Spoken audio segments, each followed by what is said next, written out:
할렐루야. 우리 옆에 있는 분과 앞뒤 좌우에 계신 분들과 이렇게 인사했으면 좋겠습니다. 생활은 양보하고 은혜 욕심냅시다. 네.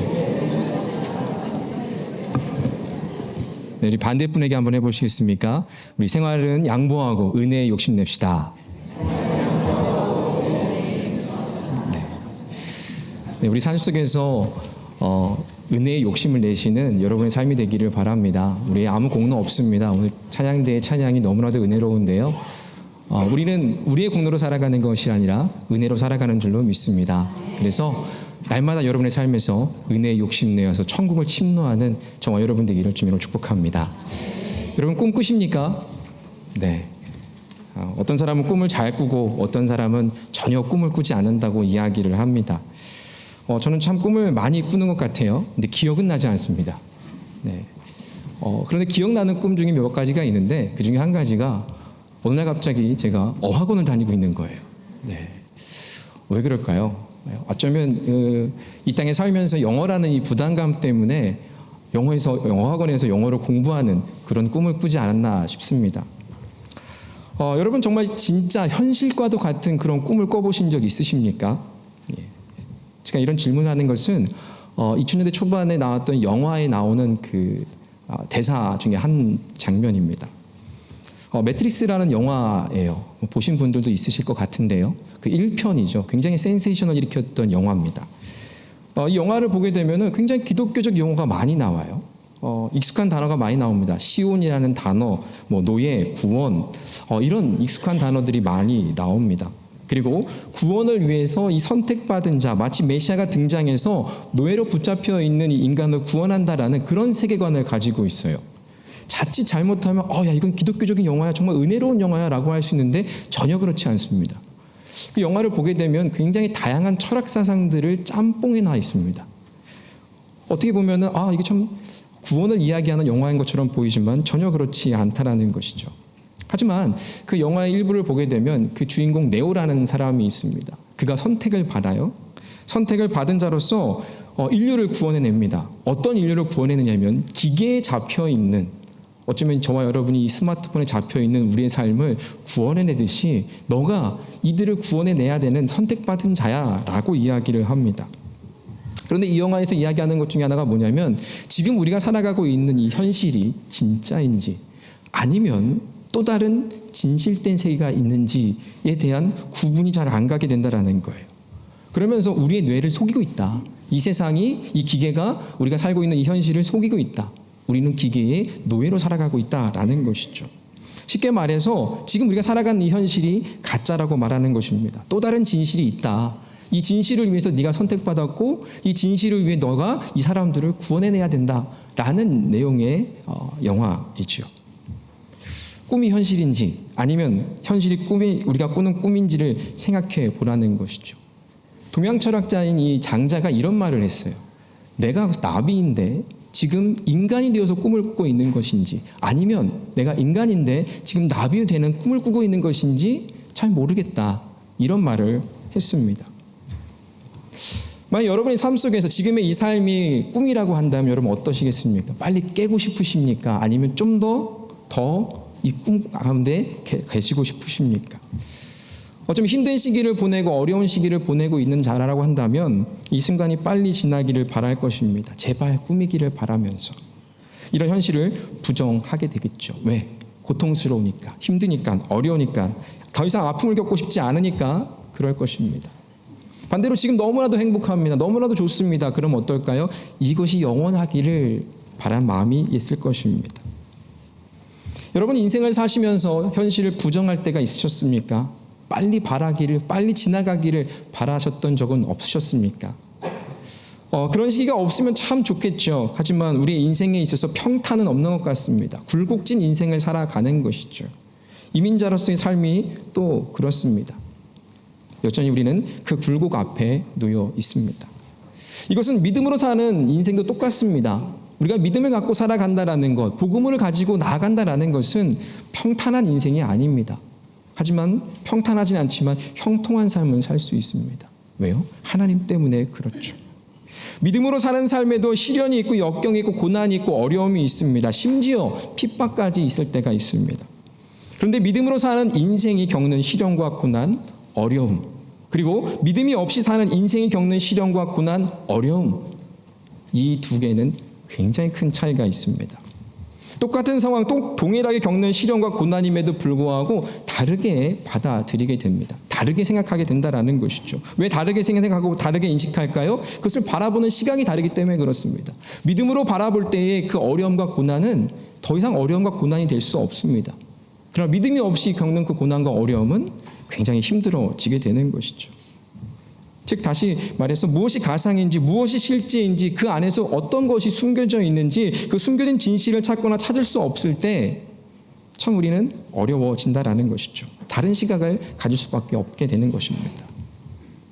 우리는 눈에 보이는 것에 굉장히 익숙하죠. 눈에 보이는 것만 믿으려는 경향이 있습니다. 보는 것만 믿게 되는 것이죠. 내가 본 것이 사실이라고 생각하고 내가 본 것이 진실이라고 생각합니다. 내가 보지 못하면 믿지 못합니다. 보지 못하면 어떠한 것도 사실이나 진실로 받아들이기가 어렵습니다. 왜 우리는 이렇게 되었을까요? 너무 많이 속으니까 그렇진 않을까요? 삶을 살다 보니까 너무 많은 속임을 당하고 너무 많은 거짓말 가운데 그것이 진실인지 알고 믿었다가 나중에는 그것을 통해서 뒤통수를 맞는 이런 일들이 많다 보니까 우리는 내가 보는 것만 믿게 되더라라는 것입니다. 우물 아래에 있는 개구리가 꼭 그렇지 않습니까? 자신이 보고 경험한 것이 전부라고 여깁니다. 우물을 통해서 본 그 하늘이 전부라고 생각하는 것이죠. 그것만이 사실이었고 그것만이 현실이었습니다. 하지만 그것이 진실은 아니죠. 진실이 있음에도 불구하고 진실을 받아들이지 못합니다. 왜냐하면 내가 보지 못하기 때문에 그렇죠. 그러니까 진실은 왜곡됩니다. 진실을 보지 못한다라는 것이죠. 그럼 어떻게 될까요?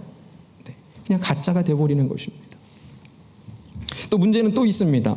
우리가 경험했음에도 불구하고 알았음에도 불구하고 잊어버린 경우가 있죠. 그럼 왜곡됩니다. 이것이 진실이구나 라고 왜곡되는 것이죠. 왜 잊어버릴까요? 시간이 오래되면 잊혀집니다. 그런데 시간이 오래되어도 기억되는 경우가 있어요. 왜 기억될까요? 끊임없이 되뇌이기 때문에 그렇습니다. 생각하고 또 생각하기 때문에 그렇습니다. 이것이 우리가 가진 이성적 고찰이에요. 시간이 지났어도 경험을 해서 잊어버리는 것은 그것으로 그냥 놔버리게 될 때가 있어요. 왜? 생각하지 않으면. 여러분 어렸을 때 생각나십니까? 기억나십니까? 다 나세요? 다 기억하지 못하죠. 근데 어떠한 특정한 사건 같은 거는 계속 기억이 됩니다. 왜요? 계속 되뇌이기 때문에 그렇습니다. 잊어버릴 때 있습니다. 기억 저 너머 어딘가 깊숙이 담가뒀다가 누군가에 의해서 그것이 터치되었을 때 다시 끄집어내게 되죠. 그럼 다시 생각나게 됩니다. 이때 이성적 고찰을 통해서 생각을 하고 이 생각을 정리합니다. 그렇게 생각하지 않으면 우리는 잊어버리는 것이죠. 우리가 어떤 대상을 인지하고 어떤 대상에 대해서 알아갈 때 이성적인 고찰과 경험이 중요합니다. 어느 한 것에만 매여 있으면 안 된다는 것이죠. 이성만을 가지고 있으면 궤변이 됩니다. 경험만을 가지고 있으면 편협하게 되어버립니다. 자신이 경험한 것이 옳다해지고 말하는 것이죠. 때문에 우리는 이 이성과 경험의 적절한 조화가 필요한 것이죠. 특히나 우리가 믿음을 가지고 살아가기 위해서는 이 이성과 경험이 굉장히 필요합니다. 하나님을 알고 하나님을 경험함에 있어서 경험만을 가지고 이야기해서도 안 됩니다. 생각, 관념에서만 머무는 하나님을 알아도 안 됩니다. 삶에서, 생각에서 머물렀던 말씀들, 우리가 성경책을 통해서 안 그 하나님을 이 성경책의 하나님으로만 아는 것이 아니라 우리의 삶의 하나님으로도 우리는 경험을 해야 한다라는 것이죠.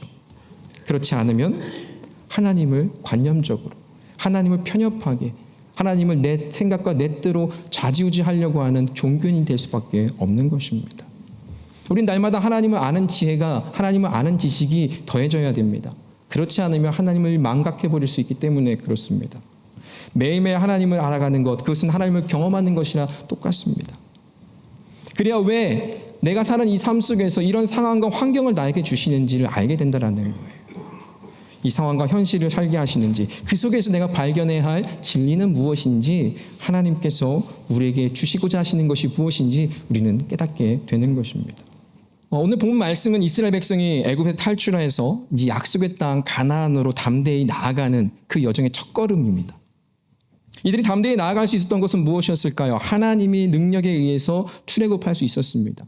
하나님이 전지전능한 능력으로 말미암아 이 애굽을 초토화시켰어요. 10개의 재앙으로 말미암아 다 쓸어버리셨습니다. 그리고 가나안으로 나가죠.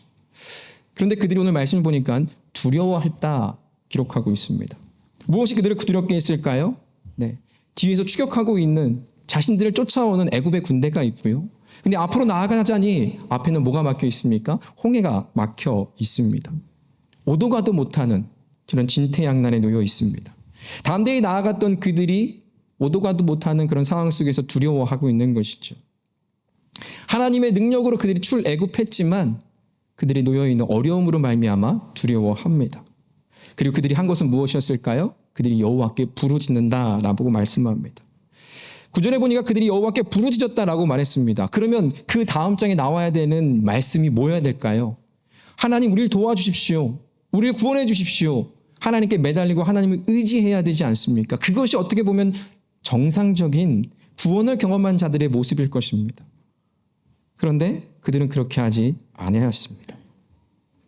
우리가 놀랄 때 어떤 당황스러운 일이 생길 때 어떻게 해요? 주여 이런 말 하지 않습니까?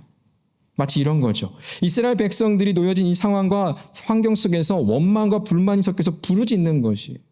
우리 한번 11절과 12절 말씀 같이 한번 읽어볼까요? 시작. 그들이 또 모세에게 이르되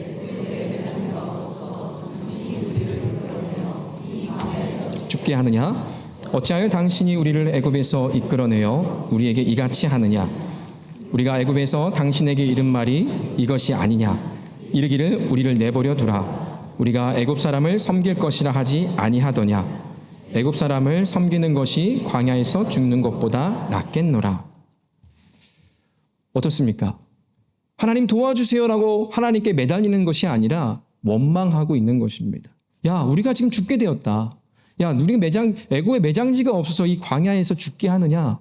이렇게 모세에게 따지고 있는 것입니다. 애굽 군대로 인해서 앞으로 가면 뒤로 가면 애굽 군대에 죽게 되는 것이고 앞으로 가면 홍해물에 빠져서 죽게 되었다라는 것입니다. 애굽의 군대 앞에는 홍해. 이것이 지금 이스라엘 백성들이 처한 현실입니다. 이것은 이스라엘 백성들이 아무걸 수 없다라는 것이 팩트인 것이죠. 이런 사실 앞에 현실 앞에 하나님께서 이스라엘 백성들에게 하신 말씀이 있어요. 모세에게 말씀을 명하여 말씀하시죠. 13절 말씀입니다. 한 번 더 볼까요? 시작. 모세가 백성에게 이르되 너희는 두려워하지 말고 가만히 서서 여호와께서 오늘 너희를 위하여 행하시는 구원을 보라. 너희가 오늘 본 애굽 사람을 영원히 다시 보지 아니하리라. 아멘. 모세가 이야기하는 것입니다. 뭐라고 말합니까? 두려워 말라 이야기합니다. 두려워하는 자들에게 두려워하지 말라고 이야기하는 것이죠. 너희를 위하여 행하시는 구원을 보라라고 선포합니다. 오늘 본 애굽 사람을 다시는 이제 보지 않을 것이다라고 이야기합니다. 이것이 하나님께서 이스라엘 백성들이 알기를 원하시는 진실입니다. 이 현실 속에서 어려움 속에서 진퇴양난에 오가도 못하는 이 두려움 가운데 하나님께서 이스라엘 백성들이 알기를 원하시는 것은 하나님의 구원을 보라 이것입니다. 하나님의 크신 능력을 소망하라는 것이죠. 그 구원에 대한 믿음을 가지라라는 것입니다. 두려움의 원인이 되었던 이 애굽 사람 이제는 너희는 보지 않을 것이야. 하나님이 친히 싸우실 것이고 하나님이 승리하실 것이고 그것을 통하여서 너희들을 인도해내실 것이야 라고 말씀하고 있는 것입니다. 하나님은 약속의 땅으로 인도하시는 그 이스라엘 백성들을 통해서 하나님이 그들에게 알게 하시는 것은 그것이었어요. 하나님은 끝까지 책임지신다라는 것입니다. 하나님은 신실하시고 하나님은 언제나 선하시고 하나님은 공의의 하나님이시다라는 것입니다. 무서운 하나님이시기도 하죠. 하지만 하나님은 선하십니다. 뭐에 무서울까요? 공의의 하나님이시기 때문에 그들이 하나님 앞에 범죄하는 것들, 하나님 보시기에 합당하지 못한 것들에 대해서는 심판하신다라는 것이죠. 그것을 통해서 하나님을 알게 하시는 건 뭐예요? 하나님은 신실하시다라는 것입니다. 그 신실하신 하나님이 함께 하심에도 하심이 있기 때문에 두려울 것이 없다. 이것을 이스라엘 백성들에게 알게 하십니다. 근데 그럼에도 불구하고 그 처한 현실을 보니 두렵지 않을 수가 없습니다. 자신들을 죽이고자 하는 이 병과 마병들이 추격하고 있고 홍해가 가로막고 있고 두렵게 만든 것이죠. 개죽음 당하는 것이 싫다라는 것입니다. 차라리 애굽에 있는 것이 좋은데 애굽을 섬기는 게 더 좋은데 그들의 노예로 살아가는 것이 어쩌면 마음 편히 살 수 있는데 왜 굳이 이 광야로 끌고 놓아서 우리를 이렇게 개죽음 당하게 하느냐라는 것이죠. 우리도 그렇죠. 우리가 삶을 살다 보면은 연약한 나의 모습을 보게 됩니다. 부족한 나의 모습을 보지요. 남들이 보지 않는, 보면 안 되는 그런 모습들로 살아갈 때가 있습니다. 그러면 어떻게 될까요? 한없이 낮아지고 한없이 정말 밑바닥을 파고 동굴로 들어가려고 하는 우리의 모습들이 종종 있습니다. 하나님과 더 멀어지게 되는 것이죠. 그때 하나님을 붙잡아야 됨에도 불구하고 탄식하며 우리를 개죽음 당하게 합니까? 라고 하면서 원망과 불평 속에서 하나님과 멀어질 때가 있다라는 것입니다. 그렇게 만드는 것은 무엇일까요? 내가 아니라 사단은 그렇게 만듭니다. 사단이 여러분을 넘어뜨리게 할 때 뭘 보게 할까요? 지금의 현실을 보게 합니다. 지금 내가 처한 이 현실, 팩트를 보게 한다라는 것이죠. 진실을 보게 하지 않습니다. 왜 그럴까요? 그래야지 꺾을 수 있기 때문에 그렇습니다. 우리의 소망을 꺾습니다. 소망에는 힘이 있지요. 미래에 소망하는 힘이 있습니다. 오늘 살아갈 수 있는 힘을 가지게 됩니다. 하지만 우리의 믿음은 미래의 것들만 가지고 살아가는 것이 아니라 미래의 것을 끌어와서 오늘을 살아야 하는 것입니다. 왜요? 오늘 살아가는 믿음은 오늘의 믿음이기 때문에 그렇습니다. 과거에 내가 믿음이 좋았어. 과거에 내가 어떤 놀라운 하나님의 능력을 경험했어. 체험했어. 병고침을 받았어. 이런 걸로 오늘을 살아가지 않습니다. 과거는 과거일 뿐이고 미래는 미래일 뿐입니다. 하지만 중요한 것은 과거에서부터 현재 미래는 연결되어 있다는 것입니다. 어느 것 하나 띄어놓을 수가 없습니다. 때문에 우리가 오늘을 믿음으로 살아갈 때는 소망하며 살아가야 된다는 것이죠. 그리고 어제의 믿음이 오늘의 결과가 되듯이 어제의 바른 믿음으로 말미암아 오늘을 살고 오늘의 바른 믿음으로 말미암아 내일을 살아갈 수 있게 되는 것입니다. 때문에 우리는 현실에 안주해서는 안 된다는 것이죠. 왜요? 현실에 안주하면 늘 불만불평하기 때문에 그래요. 그래서 이스라엘 백성들도 불만불평하는 것입니다. 이야기하죠. 왜 하나님 이곳으로 인도하셨습니까? 왜 하나님 왜 우리에게 개죽음을 당하게 하셨습니까? 이렇게 원망하고 있는 것입니다. 만약 이들이 하나님께 기도하고 부르짖었을 때 하나님 무엇입니까? 우리가 어떻게 하면 되겠습니까? 하나님 도와주십시오. 하나님 길을 열어주십시오. 하나님께 의지하였다고 한다면 어떻게 되었을까요? 어쩌면 그들은 이 홍해 다음에 바로 가나안으로 갔을 수 있었을 것이에요. 하지만 그러지 않았다라는 것이죠. 두려움에 탄식만 합니다. 우리가 갑작스러운 충격이 오거나 예상치 못한 일들을 경험할 때 여러분 어떠세요? 네, 당황하죠. 당황합니다. 그 당황 때문에 상황을 판단하고 빨리 결정을 해야 되는데 그 판단이 흐려지게 만듭니다. 언제나 예전에 이 보이스피싱이죠. 네, 스캠이라고 하는 이것을 당한 어떤 집사님의 이야기를 들었습니다. 교회 집사님이 겪은 이야기예요. 그분이 그러시는 거예요. 어느 날 갑자기 전화가 왔는데 한 아이의 목소리가 엄마 하면서 울더라는 거예요. 그랬더니 이 집사님이 갑자기 남자아이가 울면서 엄마 하니까 내 아들인가 보다 하고 착각을 했대요. 그리고 그 아이를 살리려면 돈을 입금해라. 그래서 얼마를 입금해라고 하는데 너무 당황해서 어디 연락도 못하고 돈을 입금하려던 찰나에 생각을 했대요. 지금 우리 아이가 고등학생인데 지금 학교에서 공부하고 있을 시간에 왜 누구한테 잡혀 있을까라는 의심이 살짝 들더래요. 그래서 학교에 전화를 이렇게 따르게 해가지고 전화를 해보니까 그 아이가 학교에 있더라는 거예요. 다행히 돈 송금하지 않고 사기당하지 않았다고 이야기합니다. 무슨 말일까요? 당황을 하게 되면 지금 눈앞에 놓여 있는 것에만 집중하게 되죠. 우리의 시야가 좁아집니다. 넓게 봐야 되지요. 그러나 좁아집니다. 사단의 계략이 바로 그것이에요. 사실에 집중하게 합니다. 하나님의 능력을 경험하고 은혜를 경험하게 했어도 그 사실과 그 현실을 집중하게 말미암아 그 안에 담겨져 있는 숨겨져 있는 하나님께서 우리에게 알기를 원하시는 그 진실을 보지 못하게 만드는 것입니다.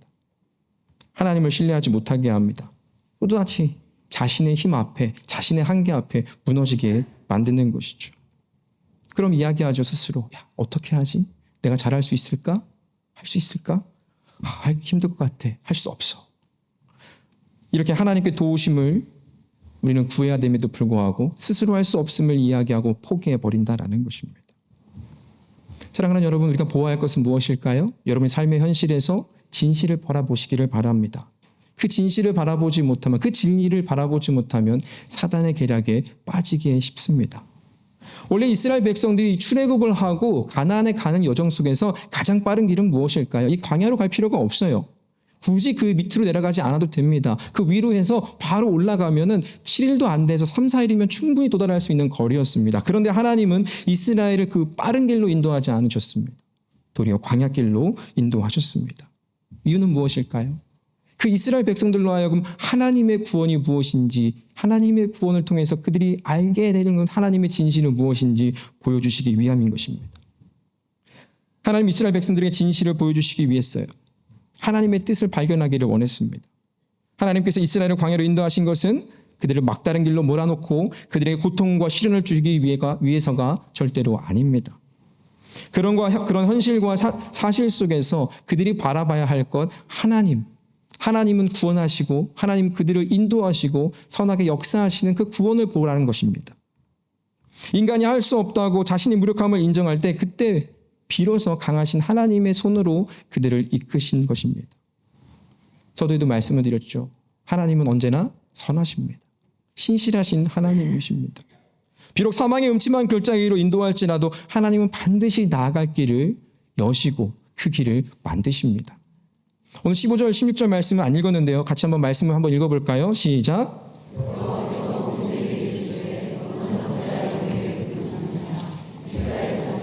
명령하여 앞으로 나아가게 하고 지팡이를 들고 손을 바다 위로 내밀어 그것이 갈라지게 하라.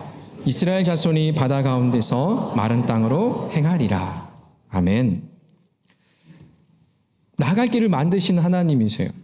밤새 하나님께서 일하시는 것을 이스라엘 백성들이 봅니다. 여러분 어땠을까요? 모세가 손을 들고 그 홍해 앞바다에서 지팡이를 들고 이렇게 펼쳤을 때 그 바다가 어떻게 되었을까? 한 번에 쫙 되었을까요?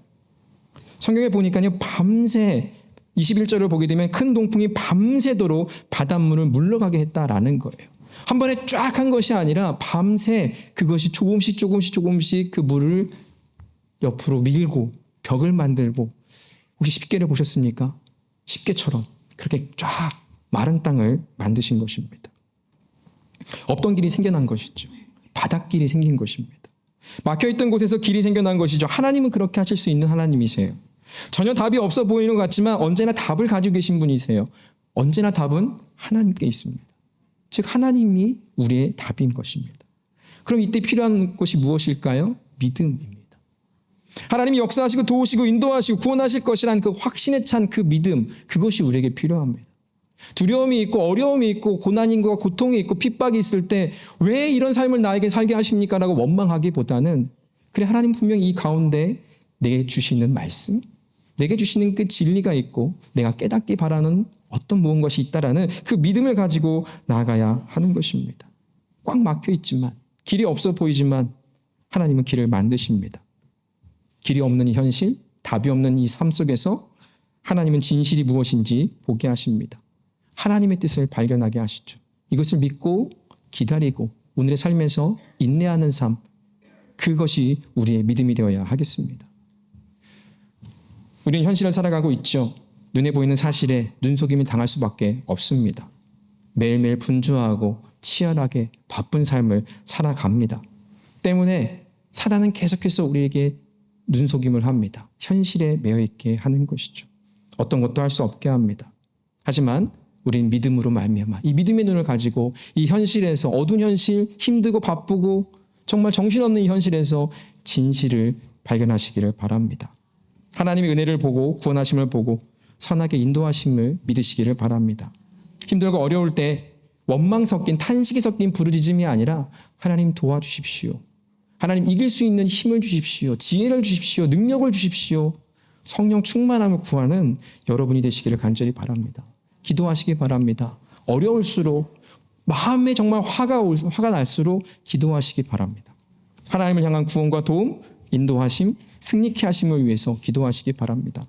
그럴 때 우리의 장애, 현실, 아무것도 할 수 없는 상황 가운데 기도할 때 하나님의 진실을 발견하게 될 것입니다. 선하게 역사하시고 인도하시는 그 하나님의 구원을 경험하실 수 있으실 것입니다. 하나님의 진실은 구원하시며 인도하시며 끝까지 책임지십니다. 우린 믿음의 여정을 가야 합니다. 하나님께서 이 공동체를 세우신 이유와 목적이 무엇일까요? 너 혼자 가지 말고 함께 가라라는 것입니다. 함께 갈 때 조금 처진 사람이 있으면 같이 끌고 갈 수 있는 것이고 그리고 처졌을 때 앞에 간 사람을 보고 힘을 내고 나아갈 수 있는 게 그게 공동체입니다. 믿음의 여정은 혼자 갈 수 없습니다. 함께 나아가시기를 바랍니다. 함께 기도하시고 비록 지금의 내 현실이 힘들고 어려울지라도 이 진실 가운데는 하나님의 역사하심, 구원하심 언제나 늘 신실하게 도우시고 길을 만드시는 그 하나님이시며 답을 주시는 하나님이시기 때문에 그 하나님을 의지함으로 한 걸음 한 걸음 믿음의 여정을 가시는 저와 여러분 한인 장로교회 공동체 되기를 주님으로 축복합니다.